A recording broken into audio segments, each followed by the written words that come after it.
हर खबर पर होगी आपकी पकड़। डाउनलोड कीजिए एबीपी लाइव ऐप। तो बिहार के मैदान में मोदी का आरंभ होगा प्रचंड। बिहार में मोदी की एंट्री से बदलेगा समीकरण, इसी पर होगी आने वाले जो बुलेटिन में हम बात करेंगे। बिहार चुनाव में प्रधानमंत्री मोदी की रैलियों की तारीख का क्योंकि ऐलान हो चुका है। पीएम मोदी बिहार में चुनावी प्रचार का शंखनाद 23 अक्टूबर से करने जा रहे हैं। बड़ी खबर इस समय की, पीएम मोदी बिहार में कुल 12 चुनावी रैलियों को संबोधित करेंगे। एक दिन में 3-3 रैलियां होंगी। इन 12 रैलियों के जरिए प्रधानमंत्री मोदी करीब करीब बिहार के अलग अलग क्षेत्र की बड़ी बड़ी सीटों को कवर कर लेंगे। तो बिहार के चुनाव में प्रधानमंत्री मोदी की एंट्री होने वाली है। जो नीतीश से नाराजगी है, क्या मोदी की रैलियां उस नाराजगी को दूर कर पाएंगी?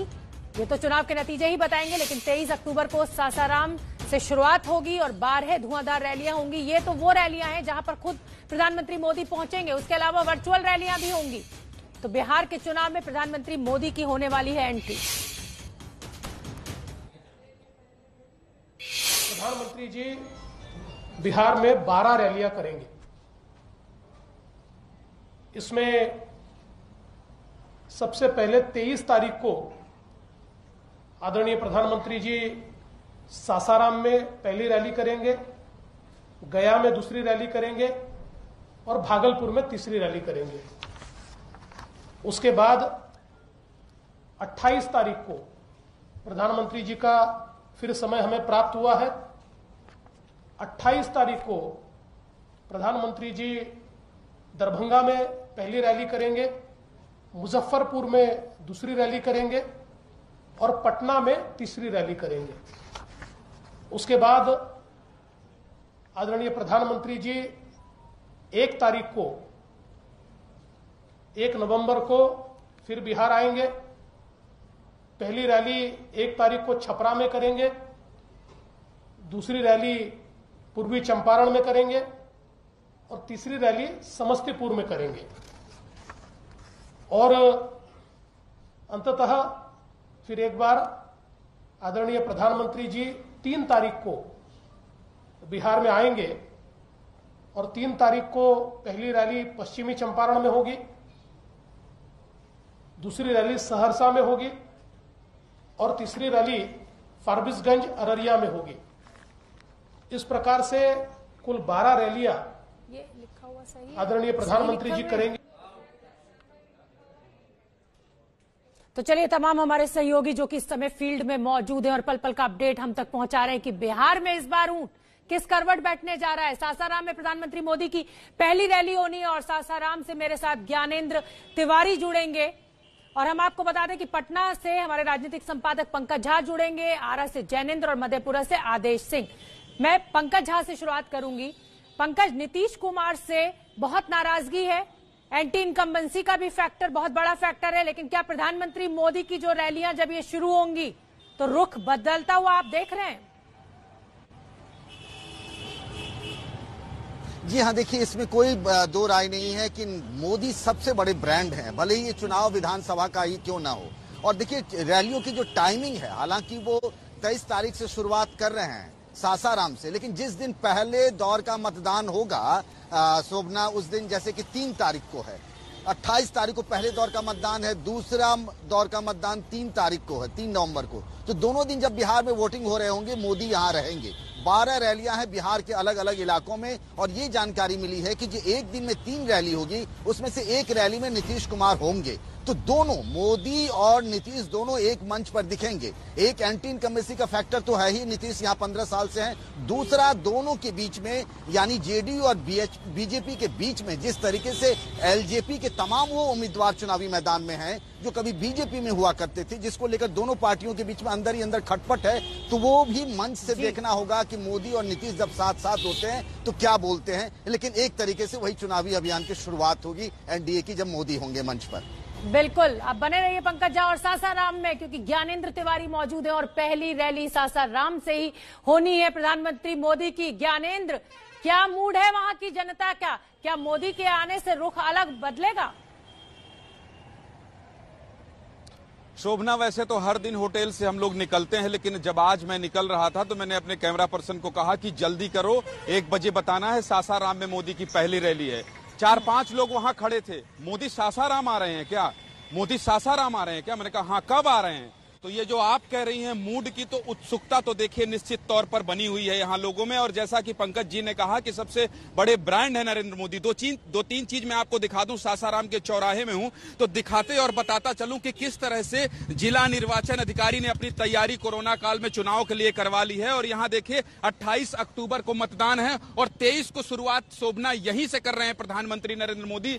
मास्क और हाथ धोने की बात स्पष्ट रूप से जिला निर्वाचन अधिकारी ने यहाँ बोर्ड लगा रखा है। तो जो जिले की तैयारी है, निर्वाचन की तैयारी है, वो तो पूरी हो गई है, लेकिन राजनीतिक तैयारियां, या यूं कहें कि राजनीतिक तैयारियों के लिए ही नरेंद्र मोदी यहां पर पहुंच रहे हैं। और 7 विधानसभा सीट है रोहतास में और सासाराम में। 7 में से केवल 1 विधानसभा सीट जो है वो बीजेपी के पास है, 3 आरजेडी के पास है और 2 जेडीयू के पास है, 1 आरएलजेपी के पास। तो कुल मिला के आरएलएसपी के पास है। तो ये यहां पर जो 7 सीट है उसमें से 1 बीजेपी के पास है। इसलिए यह महत्वपूर्ण हो जाता है कि इस बार प्रयास ये रहे नरेंद्र मोदी का कि यहां वो न केवल रैली करें, संबोधित करें, बल्कि यहां के मतदाताओं पर यह भरोसा भी बताने और जताने की कोशिश करें कि बीजेपी, या ये कहें कि बीजेपी जेडीयू का जो गठबंधन है उस पर जनता भरोसा करे। तो कुल मिलाकर प्रधानमंत्री नरेंद्र मोदी के आने की उत्सुकता तो यहां है। लोग इस बात का इंतजार तो कर रहे हैं। और दूसरी सबसे बड़ी बात कि सासाराम से वो रैली की शुरुआत कर रहे हैं, इसलिए सासाराम के लोगों में एक अलग उत्साह है कि मोदी आ रहे हैं, सासाराम से अपने रैली की शुरुआत कर रहे हैं। जी शोभना। बिल्कुल, आप बने रहिए। ज्ञानेंद्र, एक बड़ा अपडेट आप दे रहे हैं हमें सासाराम की धरती से, जहां से प्रधानमंत्री मोदी की पहली रैली होनी है। और आरा में जैनेंद्र मौजूद हैं। जैनेंद्र, 2015 के चुनाव में जब प्रधानमंत्री मोदी ने यहां से चुनाव प्रचार किया था तो लगभग 1.25 लाख करोड़ की योजनाओं का ऐलान किया था। क्या इंतजार आरा के लोगों को? बिल्कुल बिल्कुल। आरा के रमना मैदान में प्रधानमंत्री ने वो ऐतिहासिक रैली को संबोधित किया था, जिसमें कि उन्होंने एक बड़े पैकेज का ऐलान किया था। तो उसकी समीक्षा तो शोभना हो ही रही है इस चुनाव में कि प्रधानमंत्री के पैकेज का क्या हुआ, नीतीश कुमार के परफॉर्मेंस का क्या हुआ। एक बात मैं जोड़ना चाहूंगा कि प्रधानमंत्री की रैली को लेकर के जो 3 लोकेशन तय किए गए हैं, चाहे वो सासाराम हो जो रोहतास जिले में आता है, गया हो या भागलपुर हो, 71 सीटों पर जो चुनाव है पहले चरण में, तकरीबन 20 से 25 सीटें हर रैली में जो है वो हर रैली के जरिए प्रधानमंत्री उसको वहां के वोटरों को संदेश देंगे। और जो पहली रैली है सासाराम में, उसकी अहमियत इसलिए ज्यादा है क्योंकि सासाराम से बीजेपी के 2 बड़े बागी एलजेपी की टिकट पर चुनाव लड़ रहे हैं, रामेश्वर चौरसिया और राजेंद्र सिंह। दोनों ही बीजेपी के बड़े नेता हैं और सासाराम में जो है वो बीजेपी का खेल खराब कर सकते हैं रोहतास में ये दोनों उम्मीदवार। और इसके अलावा भी सासाराम के बगल में आरा जो है, भोजपुर जिला जहां पर मैं मौजूद हूं, भोजपुर जिले की 7 सीटों पर भी ज्यादातर सीटों पर मुकाबला जो है वो बागियों की वजह से दिलचस्प हो गया है। तो प्रधानमंत्री के आने से जो एनडीए के वोटर हैं उनकी गोलबंदी होगी और यही फोकस रहेगा प्रधानमंत्री का कि जो वोटर हैं एनडीए के, जेडीयू और बीजेपी के, उनको वो सीधा संदेश दे सकें, एकजुट कर सकें। क्योंकि एनडीए के वोटरों की एकजुटता पर ही जेडीयू और बीजेपी की जीत टिकी हुई है। अगर उसमें बिखराव आया तो सीधे सीधे यहां पर महागठबंधन इस इलाके में रोहतास, आरा, बक्सर और कैमूर के इलाके में महागठबंधन और लेफ्ट का जो समीकरण है वो अच्छा खासा मजबूत नजर आ रहा है। तो रणनीतिकारों ने प्रधानमंत्री की जो रैली है वो बहुत सोच समझकर सासाराम रखी है ताकि वोटों का बिखराव जो है वो ना हो। और प्रधानमंत्री तो मास्टर कैंपेनर है, जब वो बोलेंगे उस दिन का तो इंतजार रहेगा ही कि आखिरकार क्या नैरेटिव प्रधानमंत्री सेट करते हैं। क्योंकि नीतीश कुमार को भी प्रधानमंत्री मोदी के सहारे की जरूरत है इस चुनाव में, क्योंकि 15 साल बहुत हो गए हैं और लोगों में थोड़ी सी कहीं ना कहीं उनको जनता बड़ी समझदार है। पिछले चुनाव में जिस तरीके की बड़ी बड़ी घोषणाएं की गई थी, क्या वो जमीन पर उतरी, क्या जनता को फायदा हुआ? उसी को देखते हुए जनता इस बार वोट देने जा रही है बिहार में। और बिहार में बीजेपी जेडीयू गठबंधन से एलजेपी अलग हो चुकी है। एलजेपी अध्यक्ष चिराग पासवान ने एबीपी न्यूज से अपनी बातचीत में दावा किया था कि उनकी सीटों को लेकर कोई लड़ाई नहीं हुई थी। लेकिन उप मुख्यमंत्री सुशील मोदी ने आज साफ साफ कह दिया कि चिराग जितनी सीटें चाहते थे उतनी नहीं दी जा सकती थी। कुछ समय पहले मैंने ट्वीट भी किया था कि भारतीय जनता पार्टी जिस किसी को भी मुख्यमंत्री का चेहरा बनाना चाहेगी, मुझे उससे कोई एतराज़ नहीं है, आप बनाइए चेहरा। मेरी तो लड़ाई सीटों की भी नहीं थी। बार बार मैं मीडिया में सुनता था, कहा जाता था कि चिराग पासवान ज़्यादा सीटों के लिए दबाव कर रहे हैं। मैं ईमानदारी से बताऊं, गठबंधन के भीतर हम लोग की सीटों की चर्चा ही नहीं हुई कभी। मेरी तो खास तौर पे नहीं हुई, मेरी भारतीय जनता पार्टी के तमाम वरिष्ठ नेताओं से मेरी निरंतर मुलाकात हुई। जेपी नड्डा जी से हुई, अमित शाह जी से हुई, राजनाथ सिंह जी से हुई, तमाम वरिष्ठ नेताओं से मेरी मुलाकातें होती रही। बट सीटों की संख्या को लेकर कभी हम लोगों ने चर्चा नहीं की, और मैं इस बात को बहुत स्पष्ट रूप से मैं कह रहा हूँ। बीजेपी और लोक जनशक्ति पार्टी के बीच सीटों के बंटवारे पर जो बैठक हुई, हम जितनी सीटें देना चाह रहे थे उसे काफ़ी ज़्यादा सीटें वो मांग रहे थे, और इस कारण से वार्ता टूट गई और अब लोक जनशक्ति पार्टी अलग चुनाव लड़ रही है। और कुछ मीडिया में ये कहा गया है कि नरेंद्र मोदी ने रोका नहीं, अमित शाह ने रोका नहीं। अभी वो कौन होते हैं रोकने वाले? ये हर दल स्वतंत्र है, अलग है। तो लोक जनशक्ति पार्टी चुनाव लड़े कि न लड़े ये उनका निर्णय है।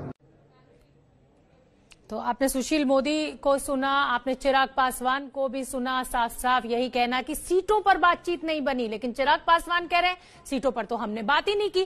पंकज झा हमारे राजनीतिक संपादक लगातार हमारे साथ बने हुए हैं बिहार की धरती से, हम उनसे बात करेंगे। लेकिन उससे पहले मैं आपको बता दूं कि सुशील मोदी ने एलजेपी को वोट काटने वाली पार्टी कहा है, जबकि एबीपी न्यूज से बातचीत में चिराग पासवान ने दावा किया था कि उनके विधायक चुनाव जीतने के बाद बीजेपी की सरकार बनाने में मदद करेंगे। हमारे जो भी विधायक जीतेंगे वो भारतीय जनता पार्टी का मुख्यमंत्री बनाने के लिए प्रयासरत रहेंगे और सुनिश्चित करेंगे कि भारतीय जनता पार्टी का मुख्यमंत्री बने। और जो लोग 1-2 सीट भी बिहार में मुश्किल से जीत नहीं पाएंगे वो कह रहे हैं कि मिलकर सरकार बनाएंगे। तो इसीलिए कहीं कोई भ्रम नहीं रहना चाहिए। भारतीय जनता पार्टी, जनता दल यू और हम और वीआईपी पार्टी का गठबंधन है, मिलकर हम काम कर रहे हैं। और लोक जनशक्ति पार्टी इस समय वोटकटवा की स्थिति में बिहार के अंदर चुनाव लड़ रही है, और उनका एक ही मकसद है कि बिहार में बीजेपी की सरकार न बने। और मेरे साथ मेरे राजनीतिक संपादक पंकज झा बिहार की धरती से जुड़ रहे हैं। पंकज झा, कोई कुछ कहता है, कोई कुछ कहता है, और शायद यही सियासत है कि किसी के साथ चुनाव लड़ते हैं, किसी के साथ सरकार बनाते हैं, स्थिति बिल्कुल साफ हो नहीं पाती है। ऊंट किस करवट बैठने जा रहा है ये अंत तक पता नहीं लगने देते हैं ये नेता। शोभना, देखिए एक बात बहुत दिलचस्प है बिहार की राजनीति में, चुनाव को देखें खासतौर से कि जो बागी उम्मीदवार हैं अलग अलग सीट पे जो चुनाव लड़ना चाहते थे, सबकी चिंता यही है, वो बीजेपी हो या जेडीयू हो और आरजेडी। मैं 3 पार्टियों की खासतौर से जिक्र कर रहा हूं कि ये तीनों ही चाहते हैं कि गठबंधन में उनका स्ट्राइक रेट यानी उनके पास सीटों की संख्या ज्यादा हो, जिससे आगे चुनाव बाद जो राजनीति होगी उनमें उनकी दावेदारी अधिक मजबूत हो, वो ज्यादा ताकतवर हो। इसका गेम चल रहा है। इसकी वजह से बागी उम्मीदवारों के मैदान में आ जाने से चुनाव का जो गणित है वो बहुत कुछ उलझ गया है। लेकिन पंकज, मैं आपसे ये भी समझना चाहूंगी कि चिराग पासवान ये कह रहे हैं कि सीटों पर कोई बात ही नहीं हुई, उधर सुशील मोदी कह रहे हैं कि सीटों पर बात नहीं बन पाई, बीजेपी जितनी सीट ऑफर कर रही थी उतने पे चिराग पासवान तैयार नहीं थे। आप वहां पर मौजूद हैं, क्या कुछ खबर निकल कर आ रही है? कौन सच कह रहा है, कौन झूठ? देखिए, जो भी बात कही जाए, लेकिन ये बात सही है कि उनको सीटें ऑफर की गई थी बीजेपी की तरफ से चिराग पासवान को, लेकिन चिराग पासवान वो सीटें चाहते थे जो अपने उनके मन की थी। वो सीटें जो बीजेपी उन्हें ऑफर कर रही थी उन सीटों पर वो राजी नहीं थे, और बात यहीं पर फंस गई है। संख्या को लेकर बहुत ज्यादा दोनों के बीच में मनभेद या मतभेद नहीं था, ये था कि कौन सी सीट चिराग पासवान को चाहिए, बीजेपी वो देने को तैयार नहीं थी। वो मामला फंस गया और उसके बाद बिहार के एनडीए के गठबंधन से अब एलजेपी बाहर है। जी, बहुत बहुत धन्यवाद पंकज झा इस पूरी जानकारी के लिए, और तमाम हमारे सहयोगी फील्ड में मौजूद। एक बहुत छोटे से ब्रेक के लिए यहां रुक रही हूं, फौरन लौट के आ रहे हैं। बिहार चुनाव पर हमारी नजर लगातार बनी हुई है। बिहार के चुनाव में लगातार एक दूसरे पर वार पलटवार हो रहा है। तेजस्वी यादव का दावा है कि इस बार नीतीश बीजेपी की सरकार नहीं बनेगी। आज जब नीतीश गया के इमामगंज प्रचार करने पहुंचे तो उन्होंने तेजस्वी यादव पर यह कहते हुए तंज किया कि कुछ लोग सत्ता में आकर सिर्फ माल बनाना जानते हैं। देखिए, पूरी तरीके से बिहार की जनता ने नकार दिया है डबल इंजन की सरकार को। पटना यूनिवर्सिटी को सेंट्रल यूनिवर्सिटी का दर्जा नहीं दे सकते। बिहार को लेकर के विशेष राज्य का दर्जा कहाँ गया, विशेष पैकेज वो कहाँ गया? तो ये जनता सवाल पूछ रही है कि आखिर डबल इंजन की सरकार है तो हमको फायदा क्या हुआ? यहाँ तो मुख्यमंत्री उप मुख्यमंत्री मुसीबत के घड़ी हाथ फेर देते हैं, मुंह फेर देते हैं। लैंडलॉक्ड स्टेट का बहाना देते हैं, समुंदर नहीं होने का बहाना देते हैं, संसाधनें नहीं होने का बहाना देते हैं। आखिर इसका जिम्मेदार कौन है? अगर 15 साल से आप मुख्यमंत्री उप मुख्यमंत्री रहे हैं तो आप समझ सकते हैं। हम लोग काम करते हैं, उसको बहुत लोग तो देखते हैं, जानते हैं, लेकिन कुछ लोग यहाँ हैं फिर से वापस चाहते हैं कि हाथ में सत्ता आ जाए, हाथ में आ जाए, फिर माल बनाए, यही करते रहे।